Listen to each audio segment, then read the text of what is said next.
મહેસાણા જિલ્લાના વડનગર ખાતે યોજાઈ રહેલા તાનારીરી મહોત્સવમાં જિલ્લા પ્રભારી મંત્રી પ્રવીણ માળી ઉપસ્થિત રહ્યા.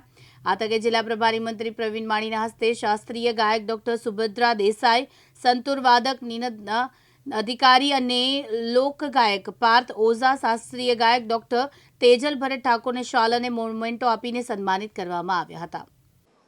વડનગરની આ પાવન ધરા પર 2003થી શરૂ થયેલી સંગીત યાત્રા અને અનેક સંગીત કલાકારોને પોતાની કળાને ઉજાગર કરવા માટે જેમને મહેનત કરી છે, જેમને વિઝન આપ્યું છે, એવા માન્ય વડાપ્રધાન શ્રી નરેન્દ્રભાઈની આ ધરતી અને એમાં આ મહોત્સવ ઉજવાઓ એ કદાચ આપણે આવનારી પેઢીઓ પણ યાદ કરશે કે તમે આ મહોત્સવના સાક્ષી બન્યા, એ આપણા સૌ માટે ગૌરવની વાત કહેવાય.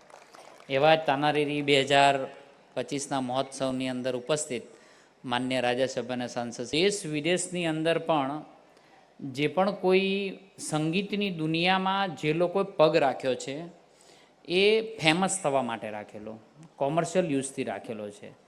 જ્યારે ભારત એક એવો દેશ છે કે એને પોતાની સંગીતની દુનિયામાં પગ રાખ્યો હોય તો પોતાના આત્મસંતોષ માટે રાખ્યો હોય, પ્રભુની ભક્તિ માટે રાખ્યો હોય, કદાચ વિશ્વની અંદર કોઈ સંસ્કૃતિ હોય તો ભારતની સંસ્કૃતિ છે. મારે તબક્કે યાદ કરવા છે, એલ્વિસ પ્રેસ્લીનું નામ આપણે સૌએ સાંભળેલું હશે. વિશ્વની દુનિયાનો બેતાજ બાદશાહ, સંગીતની દુનિયાનો. એના નામના લોગો, જીન્સ ઉપર લોગો, 21 વર્ષની ઉંમરે 72 જેટલી બ્રાન્ડ એને પ્રોડક્ટો લોન્ચ કરી હશે. અને એ નીકળે એટલે એની ગાડીમાં એક જેવા ડાયમંડ લાગેલા હોય, એક જેવું નીકળે. એ નીકળે એટલે વિદેશની કોઈ ધરતી ઉપર જાય એટલે 2 પ્લેન લઈને નીકળે. એક પ્લેનની અંદર પોતે હોય ને બીજા પ્લેનની અંદર એના સાધનો હોય. એ જ્યારે કોઈ કોન્સર્ટની અંદર જાય છે અને પોતાનું જેકેટ આમ ફાડીને લોકોની વચ્ચે નાખે એટલે લોકો એને ચીથરા ઉડાડી અને જેકેટના એક ટુકડા ઘરે લઈને જાય અને એ ટુકડો લઈ અને ફ્રેમિંગ કરીને લખે કે એલ્વિસ પ્રેસ્લીની આ અમે કોન્સર્ટની અંદર ગયા હતા અને આ જેકેટ અમને મળ્યું છે, એવું પ્રાઉડ ફીલ કરે. એક દિવસ એને એના મિત્રએ કીધું કે હાઉસ ફિલિંગ, એમ કેવું લાગે છે આ તારી સફળતા પછી? ત્યારે એલ્વિસ પ્રેસ્લી એવું કહે છે કે આઈ એમ ફિલિંગ અલોન, હું એકલપણું મહેસૂસ કરું છું. અને એ 21 વર્ષની ઉંમરે ખૂબ બધી દવાઓ લઈ અને પછી પોતે આત્મહત્યા કરી લે છે અને મરી જાય છે.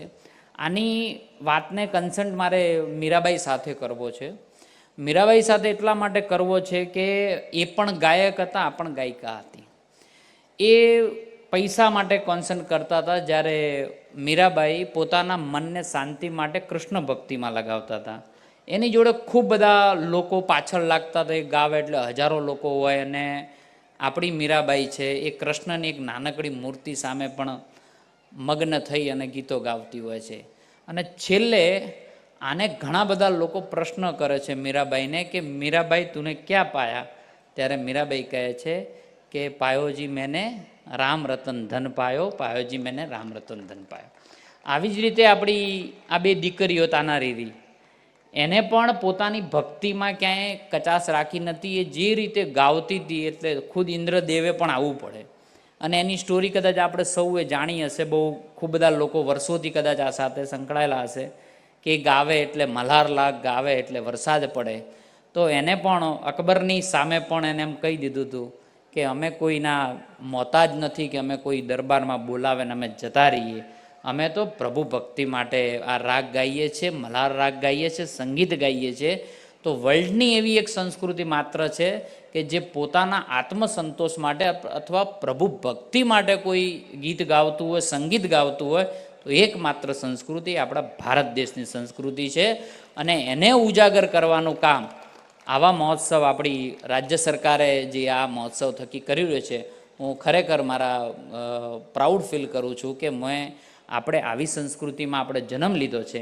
આપણે સૌ આજે આ મહોત્સવને હું ખુલ્લો મૂકું છું. માન્ય મુખ્યમંત્રી સાહેબે કાલે પહેલા દિવસની અંદર એનું ઇનોગ્રેશન કર્યું અને આપણી એક દીકરીને પણ સન્માન કરીને 2.5 લાખ રૂપિયાની રકમ પણ આપી છે. મને બહુ આનંદની વાત છે કે આવા આપણા કલાકારો પણ પોતાની કળાની દૃષ્ટિએ આગળ વધે. ખૂબ આગળ આવે. આ ધરતી એ માન્ય નરેન્દ્રભાઈની ધરતી છે, આ ધરતી તાનારીરીની ધરતી છે. આપણે સૌ એને યાદ કરી આપણે પણ આપણા જે ફિલ્ડમાં છીએ આપણો સાંસ્કૃતિક જે વારસો છે એને પણ આપણે જાળવી રાખીએ. એ તબક્કે આપ સૌને આ વિદિત કરું છું. ફરી એકવાર આપ સૌનો હૃદયપૂર્વક ખૂબ આભાર. અનુપસિંહ ચાવડા, દિવ્યાંગ ન્યૂઝ, મહેસાણા.